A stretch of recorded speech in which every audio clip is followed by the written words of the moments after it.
I was tortured by my mate for 5 years. Every day, I endured ruthless beatings, bleeding non-stop, on the brink of death. After 5 years, I finally found the chance to fight back and escape the pack. But unexpectedly, I ran into an even more terrifying werewolf, far worse than my abusive ex. That day, I stepped out of the suffocating little room, wanting to take a few minutes to breathe before Mason returned. My moment of peace was shattered by a low, menacing growl. I turned around and saw a massive gray wolf, its eyes locked onto me. I raised my hands in fear, backing away. Mason, I just wanted some fresh air. I wasn't trying to run. But he didn't listen. He pounced on me, biting and clawing, then dragged me back into the cabin by my leg. Some time later, I woke up groggily, with swollen, blurry eyes. I swallowed back bile, suppressing my sobs as I struggled to stand on the cold wooden floor. The thick blood on the ground was undoubtedly mine, more than ever before. I could feel the sting of his wolf bites on my arms and shoulders, along with deep claw marks on my side. I assessed my injuries. Swallowing hurt. My body was covered in bruises. My left hand and wrist were badly fractured. My jaw was swollen, and there was a gash above my swollen eye.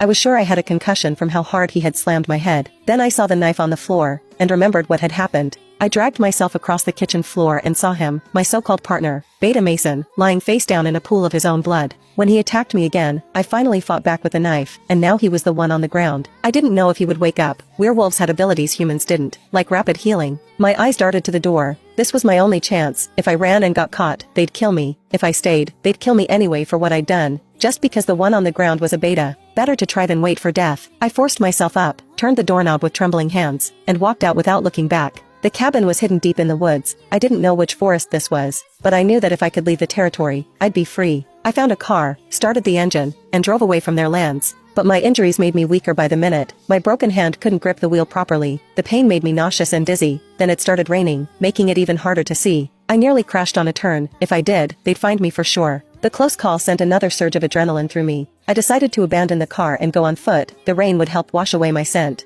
Ignoring the agony of my 2 broken ribs, I dragged myself out of the car. Barefoot, I trudged through the rain. I don't know how long I walked before I saw a village. In the distance, I spotted a few figures. Help, I whispered weakly before collapsing. I dreamed of warmth and love, wrapped in the soft melody of classical music. A strange but wonderful feeling enveloped me, and I wished it would never end. But reality pulled me back. When I opened my eyes, I was in an unfamiliar room, bathed in sunlight. On the balcony, a tall, broad-shouldered man in a suit was talking on the phone. I vaguely remembered speaking to someone before passing out, a man with sharp, light brown eyes. Beyond that, my memory was hazy. I moved carefully. You shouldn't try to stand yet. Startled, I flinched. He quickly added, I didn't mean to scare you. I won't hurt you. Where am I? Somewhere safe. How long was I asleep? 2 days. I took another sip of water, clearing my throat. Can I ask who you are? I said, I'd like to know who I should thank for saving me. The corner of his mouth twitched. Lucas Danvers. At that name, all color drained from my face. I shrank back into the bed, instinctively putting distance between us. Alpha Lucas Danvers. I'd heard Mason and Alpha Anders mention him many times. He had taken over the Iron Paw pack after defeating the previous Alpha in battle. Not only was he powerful, he was ruthless. He was the most dangerous Alpha in Lacuria, a man even my abusive ex couldn't compare to. And now, I was at his mercy. The tension in the room became unbearable.